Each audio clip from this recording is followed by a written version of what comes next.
প্রচণ্ড আনন্দের সহকারে দিনগুলো কাটছিল। তো আমরা আগে কোনারক ঘুরেছি, ওখানে টিফিন খেয়েছি, কলা, পাউরুটি, ডিম। তো লিপস্টিক উঠে গেছে। বাসে বসে বসেই একটু সুন্দর করে লিপস্টিকটা পরে নিলাম। বাসে সবাই এক্সাইটেড যে পরের ডেস্টিনেশনে যাওয়ার জন্য। আমাদের পরের ডেস্টিনেশনে ছিল ধবলগিরি, ভুবনেশ্বরের ধবলগিরি। বাস ছুটছে তার গন্তব্যস্থলের দিকে, আর আমরাও সুন্দর একটা ঠান্ডা হাওয়া খেতে খেতে যাচ্ছি। ওহ, দারুণ এক্সাইটেড লাগছে, দারুণ। এই হচ্ছে পুরীর ফেমাস ধবলগিরি। চলে এসেছি। এখানে আমার একটা ভুল হয়ে গেছে, আমি যে আমার সাউন্ডের ওটা সেটাকে অফ করে বক বক করেই চলেছি। অ্যাকচুয়ালি আমি এখানে তোমাদেরকে বলতে চেয়েছি যে এত গরম বন্ধুরা, কি বলবো, মাথা টাথা পুরো ঘুরছে। আর এতগুলো সিঁড়ি উঠতে হবে, মানে জানি না কি করে উঠতে পারবো। তো চলো দেখা যাক কি করে উঠতে পারি।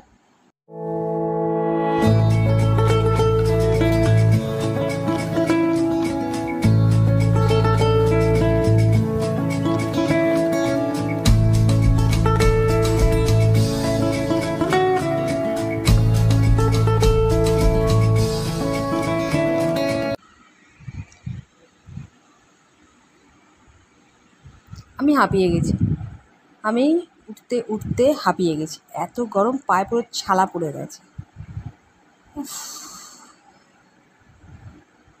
দারুণ দারুণ। এদিক দিয়েও যাওয়া যায়, পুরো জিনিসটা ঘুরে। এই হচ্ছে তার স্ট্রাকচার। এই সিঁড়িগুলো আমি উঠে এসেছি। এই মন্দিরে আসলে জানো না, মনটা পুরো শান্ত স্নিগ্ধ হয়ে যায়। মানে পুরো গোল, ধবলগিরি মন্দিরটা পুরো গোল, সাদা, আর সাদা পাথরের উপরে খোদাই করা আছে এখানকার নস্কা। মানে অসাধারণ, মানে গেলে তোমার মন ভরে যাবে না, যে ওখানেই বসে থাকে। আর তারপরে তো অনেকটা উঁচুতে, তো মন্দিরটা ফুরফুরে হাওয়া, প্রত্যেকটা মন্দিরে খাপে খাপে একটা করে বৌদ্ধ মূর্তি রাখা আছে। তোমরা সেলফি নিতে পারো, নানান রকমের ফটো নিতে পারো, মানে সুযোগ পাওয়া যাবে না, মানে ফটো তোলার সুযোগ নেই। এতটাই উঁচু পুরো এই ধবলগিরির যে ভুবনেশ্বর, এই জায়গাটার নাম তো ভুবনেশ্বর। তো ভুবনেশ্বরের পুরো সিটিটা দেখা যাবে এত উঁচু থেকে। তুমি পুরো শহরটাকে দেখতে পাচ্ছ, চারিদিকে সবুজ। মানে এখানে এত গরম তো লাস্টে আমাদের জল পিপাসা পেয়ে গেছে। আমরা সবাই মিলে তরমুজ আর শশা, পেয়ারা এসব নিয়ে বসে পড়েছি, মানে জল জাতীয় জিনিস খেতে। তরমুজটা এতটাই মিষ্টি ছিল, কি বলবো, এতটাই মিষ্টি ছিল, মানে 2 প্লেট তরমুজ উইথ সেকেন্ডের মধ্যে উঠে গেল।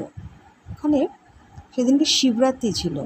তো এবছরে যে শিবরাত্রি গেল 2025-এ, সেই দিনকে আমরা শিবরাত্রি ছিল। এই হচ্ছে ঠিক ধবলগিরি মন্দিরের পিছন দিকে একটা বড় শিব মন্দির। এখানেই পিকুর, মানে আমার শেষ দিন, জল ঢেলেছিল, মন্দিরে পুজো দিয়েছিল। শান্ত স্নিগ্ধ, মানে এত লোক ওখানে, কিন্তু কোনো হইচই হচ্ছে না।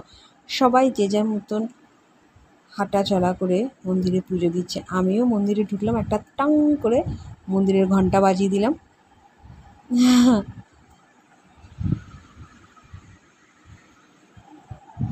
খুব ভিড় ছিল, কিন্তু তবুও বাবাকে ভালো করে দেখতে পেয়েছি। তবুও যে বাসটা আমরা বুক করেছিলাম, তো এক এক করে সেই বাসটা, হ্যাঁ চলুন সবাই চলুন।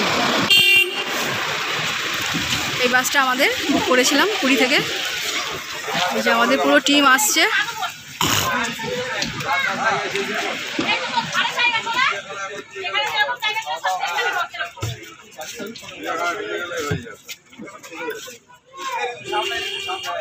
আরও আসছে, এই যে তো উঠে বললাম বাসে, এবার বাসটা ছাড়বে। যেই মেয়েটার একজন ভালো স্বামী আছে, পৃথিবীতে তার আর কোনো বন্ধুর দরকার নেই। সেই মেয়েটাকে ভালো রাখার জন্য, সুখে রাখার জন্য, হাসি খুশি রাখার জন্য একমাত্র তার স্বামীই যথেষ্ট।